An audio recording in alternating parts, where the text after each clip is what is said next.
As in the days of Esther, we stand in such a pivotal hour. Haman's destructive ideologies have seeped into our land, into our society, and our government. We've literally seen death decrees being legislated over young and old alike, and we stand amidst this tide of rising anti-Semitism. Yet in the midst of all of that, the Lord is raising up his Esthers, and it really is for such a time as this. He's raising up those who will take a stand for truth and justice, who know that silence is no longer an option, and that courage really must outweigh comfort to see Haman's death decrees of our day overturned.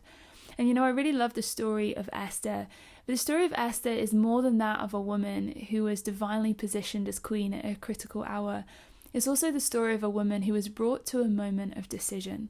And in the beginning chapters of Esther, we read about her divine positioning. It really was none other than the hand of the Lord. Esther was an orphan, and she was born into a family in exile. Yet she found herself to be queen in the palace at a time when there was a plan to wipe out her and her people. But I just want to jump forward to chapter 4. And Haman has just made this decree to wipe out the Jewish people. And I think it's important for us to understand, the kingdom of Persia back then was huge. It stretched from India to Ethiopia, 127 provinces. So this decree was to annihilate pretty much the entirety of the Jewish population. And so Mordecai hears of this decree. And it says in chapter 4 that when he learned of this, he tore his clothes and put on sackcloth and ashes. He went out into the midst of the city and he cried aloud with a bitter cry. And so too the Jews who, as they heard about this, they did the same thing. They tore their clothes. They were in lament and weeping.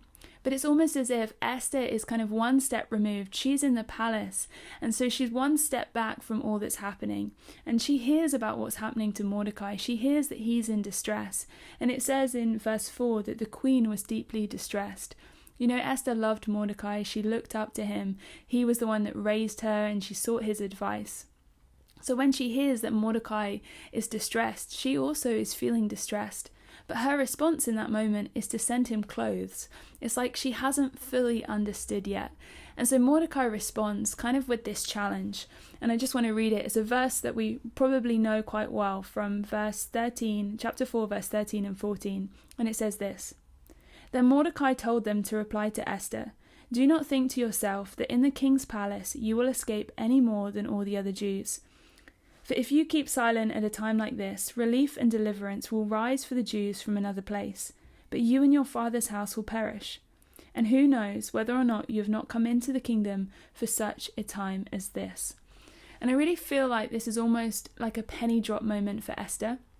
She suddenly realizes she's the one that can actually do something to shift this situation. She's the one who has been divinely positioned for this moment. And I feel like this is a moment where we really see Esther become queen. She really picks up that mantle and walks in that authority.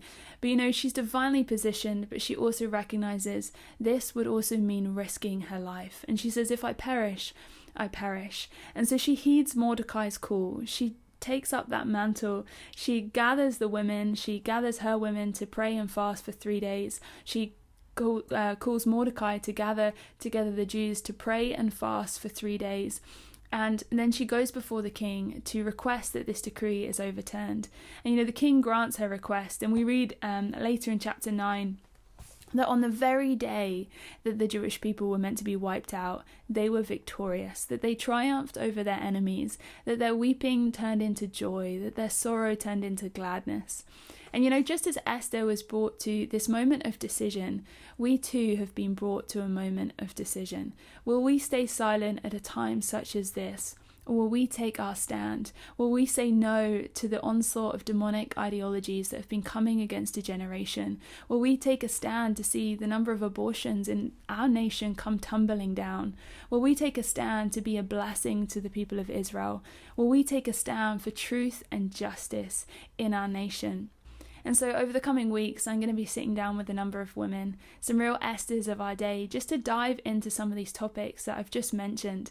And I really hope that as we talk about these things, that it would help stir and equip us to really pick up that mantle of Esther for such a time as this, that it would help guide us in intercession and also into action.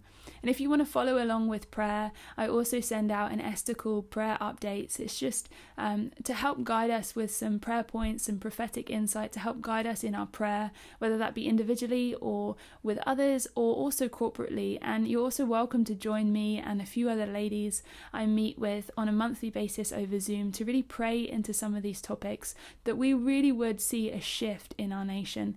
So please stay tuned for more, and I'll put those links and the information in the description below, and God bless.